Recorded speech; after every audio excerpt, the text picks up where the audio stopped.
Hello,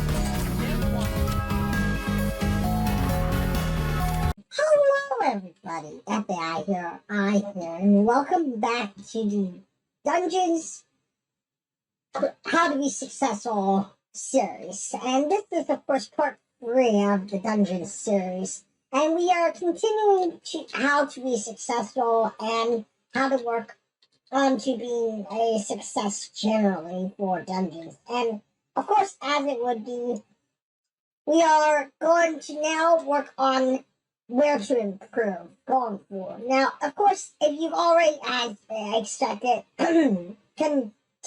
captured this joint here where you can start getting evilness, you already know what's going to happen next, which is improving your units and just generally overall improving. At this point, though, you also probably should consider getting the Vortex, as getting the Vortex will allow you to, of course, gain gain more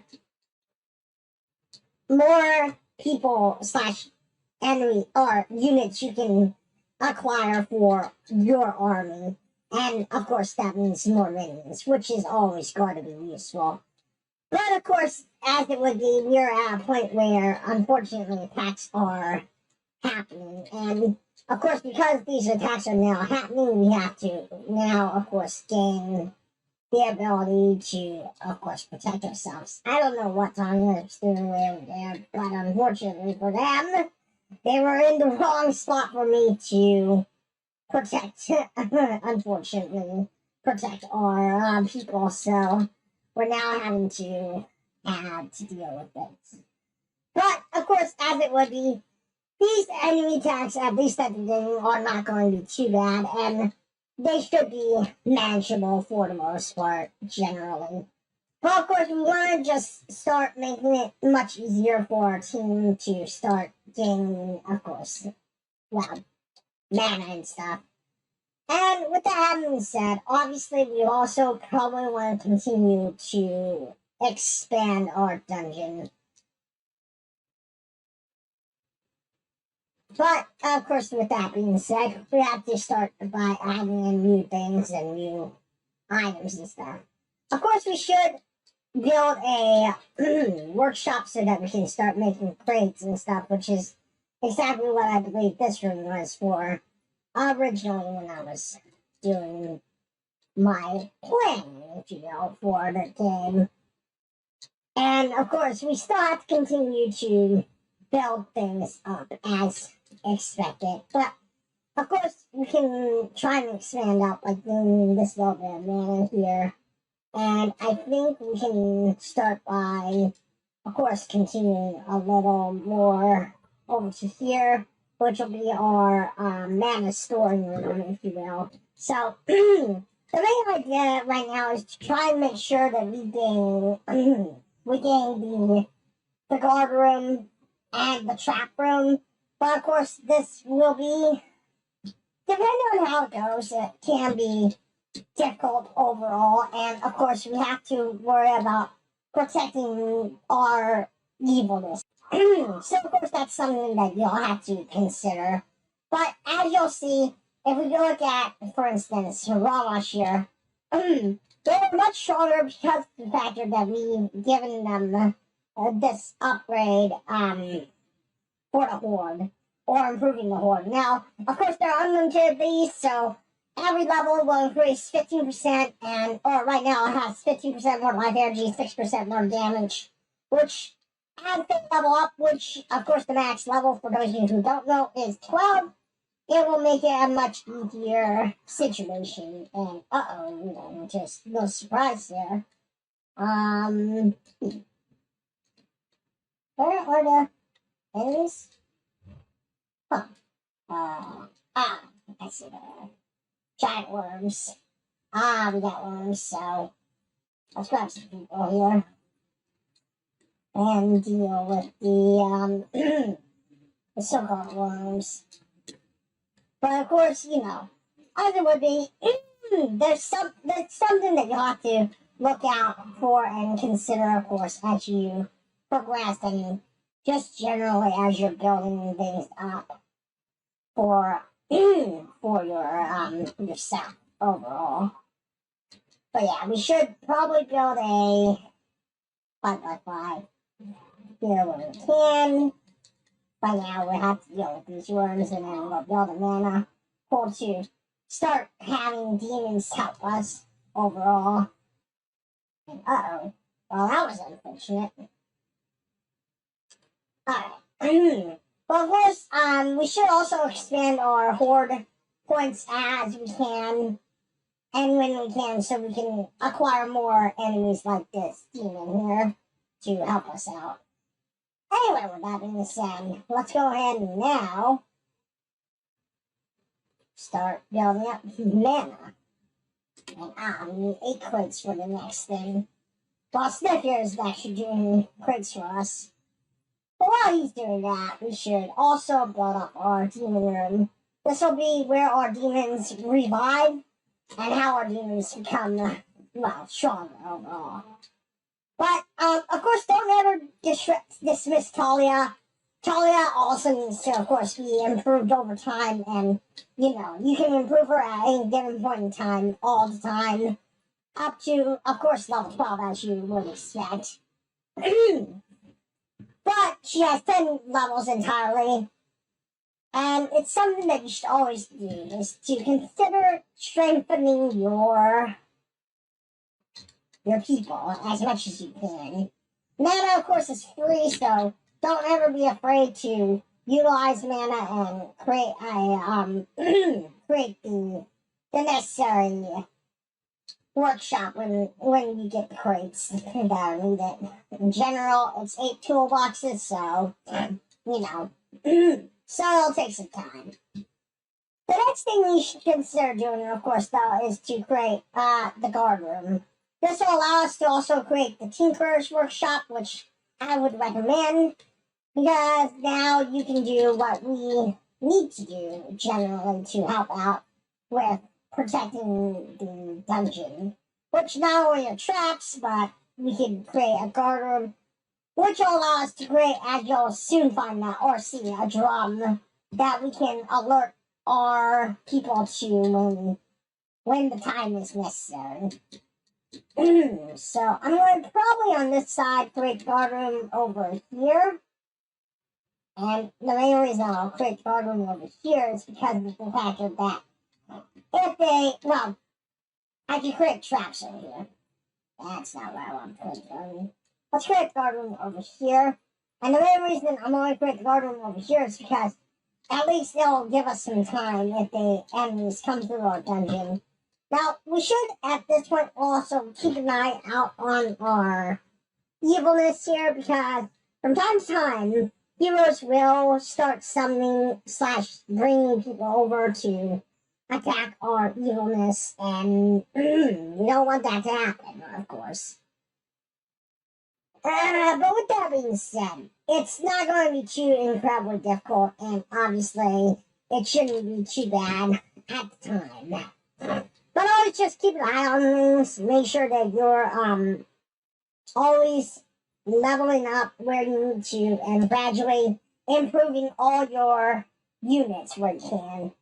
Because obviously, that can help. Magic also will help because obviously spells will allow you to, of course, strengthen your units when it's absolutely necessary. But for now, we're going to go ahead and wait for our crate boxes so that we can finally put in a mana shrine for us, for units to heal off of. Of course, while we're waiting, we can effectively make the guard room that we need to make, which will allow us to, of course, make a change overall. And We have enemies. That's not good. That's not good. Let's see. So we need to attack that person there, the healer, if we can. You go back over to here. You also need to get out. Go to sleep. You. Tanya. Get out. Alright, there we go. Hopefully Tanya can handle this. It shouldn't be too hard for Tanya, but, you know.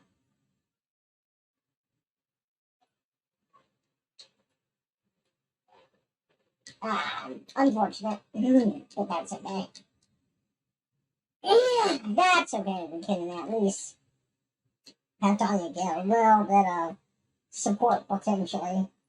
If this person was doing their job that I want. The heroes are getting stronger. It will help us to continuously improve, as you can see, with general things overall. But Talia is probably one of the few characters you'll want to make sure you get strong at the beginning if you can. And as you can see, sometimes from time to time, as you can see, we lose control of said base, which is not at all good all the time. But unfortunately, it does happen, and when it does happen, well, we have to make do, as it would be.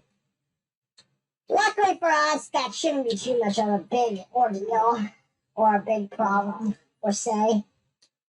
And Stifleser should have the last raid for us pretty soon. Now, as you can see, with this box or drum here, if enemies enter our dungeon like they have right now, we can raid the dungeon door and alert all of our enemies or all of our people that there are enemies in the dungeon.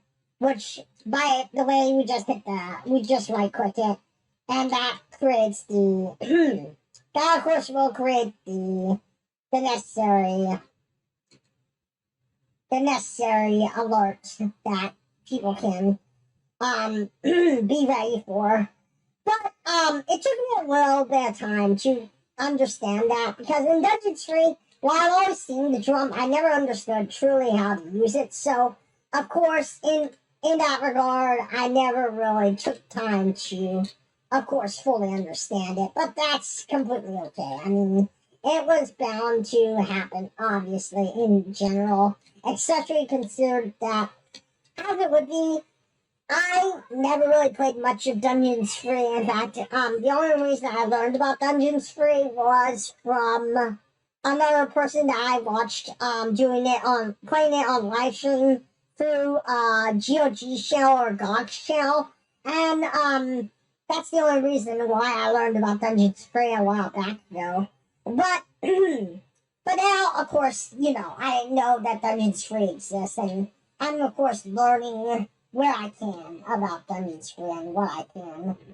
But at this point in time, I would say we're probably going to start making our move to make the attack back to our people, and of course be able to bring the fight back to good, in a sense. So with that being said, I'm going to throw everyone here, and yeah, we'll just have our people enter the overworld. And we'll have to make the stand to attack and return back to the shrine and regain our evilness, if you will. But that's pretty much how you play the game.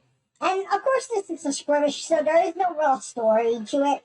But it's perfect for me to show you how to be successful in, of course, these games, and how to, of course, become a successful player in Dungeons. Dungeons is, of course, not at all an easy game to play. I mean, obviously, there's a lot to learn, and there's a lot that you have to understand and realize in order to be, in a sense, successful. But if given the chance and if given the ability to, of course, be able to show success and be able to succeed in dungeons, you will, of course, not have any problems with, continuing to manage a grand RPG or RTS, should I say, like this game.